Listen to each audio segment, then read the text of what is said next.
you know, it was not until the 15th century that the term breakfast came into use in written English to describe a morning meal, which literally means to break the fasting period of the previous night. Here's an interesting fact about breakfast. In the European Middle Ages, breakfast was not usually considered a necessary and important meal, and was practically non-existent during the earlier medieval period. Actually, eating breakfast meant that one was poor, was a low-status farmer or laborer who needed the energy to sustain his morning's labor, or was too weak to make it to a large midday dinner. At that time, men were often ashamed of eating breakfast. However, as time goes by, people started to make eating breakfast a daily routine.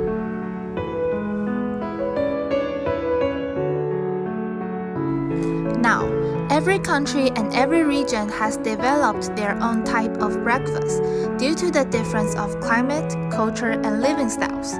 For this reason, we want to compare a type of breakfast from 3 different countries by asking the locals for their thoughts and recommendations. By making the breakfast and tasting it in person, we therefore get a chance to know more about their eating habits and taste different flavors that we are not used to. The first country is South Africa. The reason we chose this country is, for us, South Africa is a country that we have little understanding and have a few chances to have contact with. Though it is a well-known country, it seems that we only have heard it and seen it in our geography class. This is Isaac. Isaac is one of our friends from South Africa. We had a video call with him. During the talk, Isaac told us that one of the common types of breakfast in South Africa is the farmer's breakfast. All the South Africans know and love this breakfast. He also recommended us to make this because it is very well-known and representative. According to Isaac, the farmer's breakfast is composed of egg sunny side up, fried tomato, baked beans, mushrooms, beef or pork sausages, flat pork streak bacon, toast with butter or jam. Besides this, it usually comes with coffee or orange juice. Let's get started. The ingredients we need are soy sauce, baked beans, sausages, bacons, mushrooms, tomatoes, eggs, toast, and orange juice. We got the baked beans in PX Mart and the toast in convenience store. And the instruments we need are a fried pan, a stove, a spatula, and a big plate. First, cut the mushrooms into slices.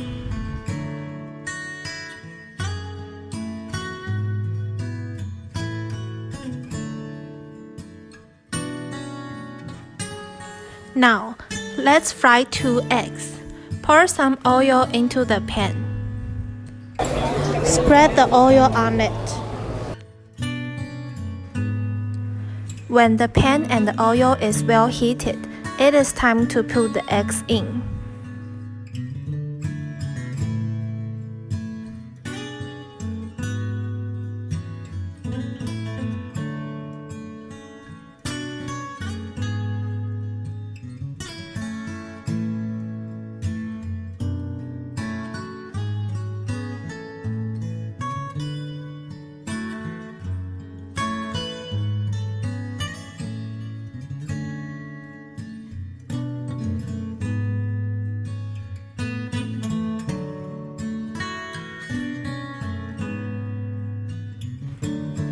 You don't need to flip the eggs because we need the sunny side up. There's some more space in the pan, so we fry the tomato at the same time. Flip the tomatoes.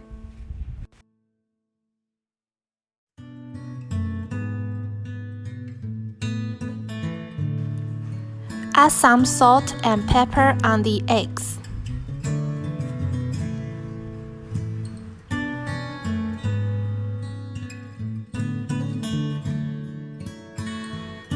After the eggs and the tomatoes are well cooked, put them in the big plate.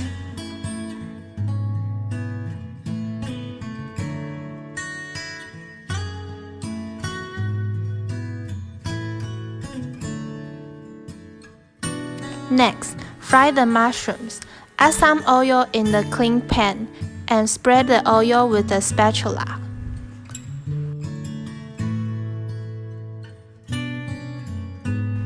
After the oil is heated, add the mushrooms in the pan.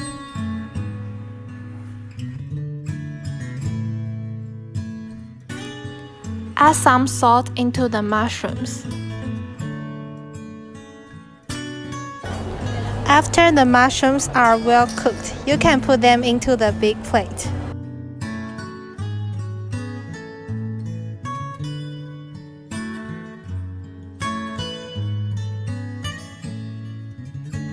The next step is to cook the bacon. The bacon is very oily already, so you don't need to put much oil in the pan.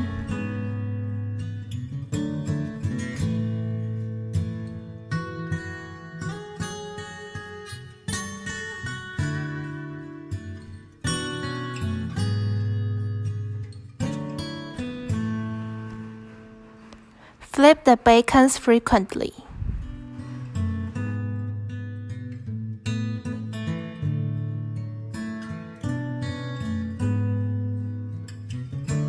After the bacons turn into beautiful well-cooked color, you can put the bacon into the big plate.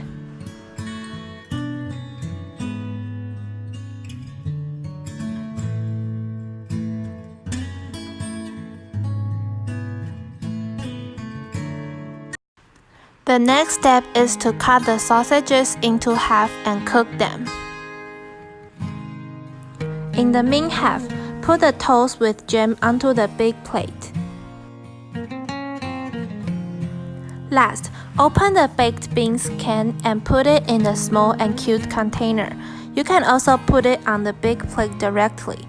The baked beans can be eaten right away, so you don't need to cook it.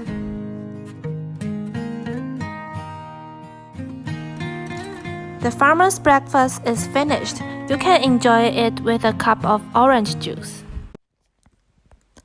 The specialties of the farmer's breakfast. Farmer's breakfast was originated from Germany. It has gone through many changes since then. Farmer's breakfast was a practical way for German farmers to use up leftover potatoes or other vegetables, or even meat, from the previous day's dinner. This meant that these ingredients had already been cooked and so only needed to be reheated a bit. The dish became popular. The ingredients were prepared fresh, instead of using cooked leftovers, and it has developed into different recipes according to different countries. The tasting section. The farmer's breakfast was very delicious and very ample. No wonder that nowadays people eat it not only for breakfast but also for lunch and dinner. Everything was at our expectation, but there's something we tried for the first time, which is the baked beans. The taste and its mouthfeel is so special. It is stringy on its outside. We rarely see this ingredient in our daily lives, but we found that it is very common in some other countries. Overall, it is a special experience. And the second country is Malaysia.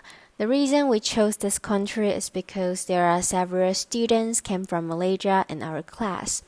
Although we have been classmates for 3 years, it seems that we don't know much about their culture and lifestyle. Through the change this time, we get to know more about their lives in Malaysia. They are willing to share their stories and some traditional dishes with us. Therefore, we have a clear image of life in Malaysia after their sharing. And we asked Suki about the breakfast in Malaysia. She recommended us kaya toast. Kaya toast has a long history in Malaysia, yet remains as a favorite by many people, which shows it stood the test of time. Suki also mentioned that kaya jam is not common in Taiwan, so she recommended us to make a similar one without kaya jam, which is also famous and representative in Penang. That is Penang-style toast with soft boiled eggs. And the ingredient we need to prepare including toast, egg, butter, sugar, soy sauce, salt, black paper, and black coffee. You can find all of these ingredients in PX Mart. And the needed instruments including a stove, a pot, a plate, a bowl, a tablespoon, a butter knife, a knife, and a toaster. And here comes the steps. The first one, add some salt into the water and heat up the water until it boils and put in the eggs for 3 to more minutes. And then take out the eggs as soon as possible while time is up, or the egg will turn into hard boiled. And then here comes to the toast part. Spray some butter on the toast with the butter knife. And then sprinkle some sugar on it. As for the amount of the sugar, you can decide by yourself. If you want it sweeter, you can get more sugar.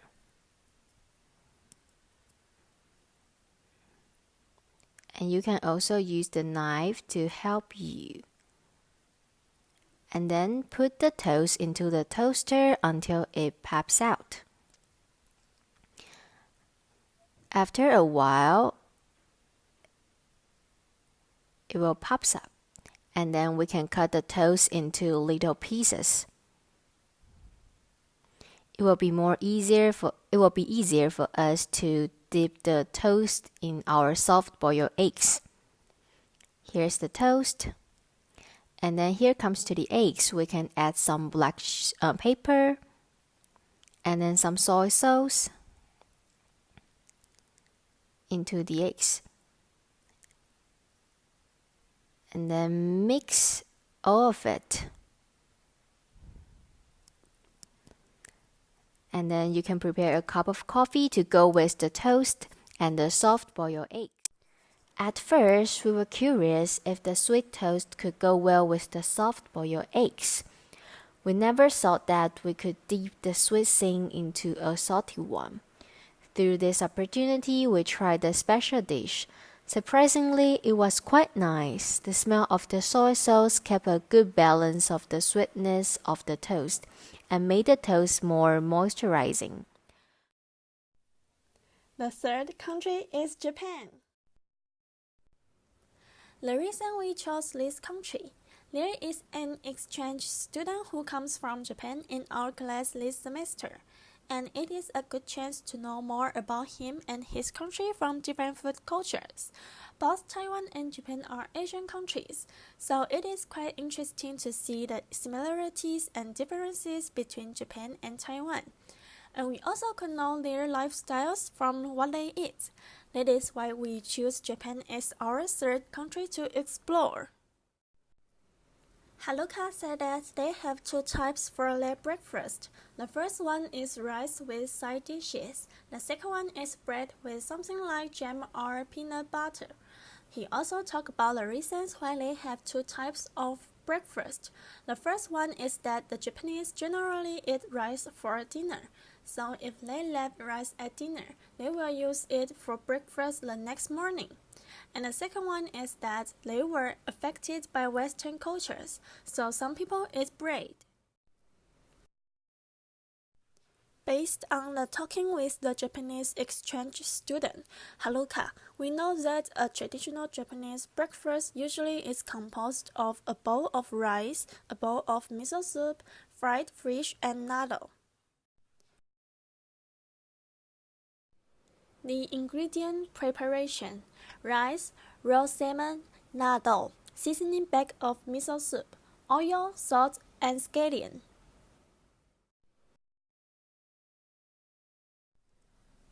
The needed instruments: a stove, 3 bowls, 2 plates, a pan, a spatula, and a pair of chopsticks. Open the seasoning bag of miso soup and pour it into the bowl, and then add the boiling water in the bowl. Turn on the stove and pour some oil on the pan to warm it up. Put the salmon on the pan and fry it for 4 minutes, and then turn over and fry the other side. After seeing both sides are beautiful gold color, We can use the spatula to put the salmon on the plate and add some salt. So the natto, add some rice which was left by last night into the bowl, and then take out one pair of chopsticks and start to enjoy the breakfast. The tasting section. Because we don't live at home and the restaurants near NCUE don't sell salmon, we seldom can have salmon at the usual time. When we were cooking it, the smelling really made our mouths watering. All of us quite enjoyed it. It's really delicious, and we all had interesting experiences of natto. When we opened and got to hit it, the smell became horrible. None of us wanted to taste it after smelling it.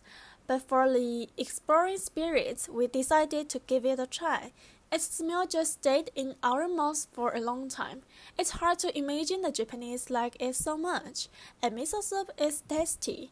After finishing the meal, we really felt satisfied and had the energy to face the challenge today. Through making different kinds of breakfast, we know that different cultures and different lifestyles would make their breakfast unique and special. And we all learned a lot by talking with our friends and making three kinds of breakfast together. This experience is really an unforgettable one in our college life. We will continue to explore other special breakfasts in different countries.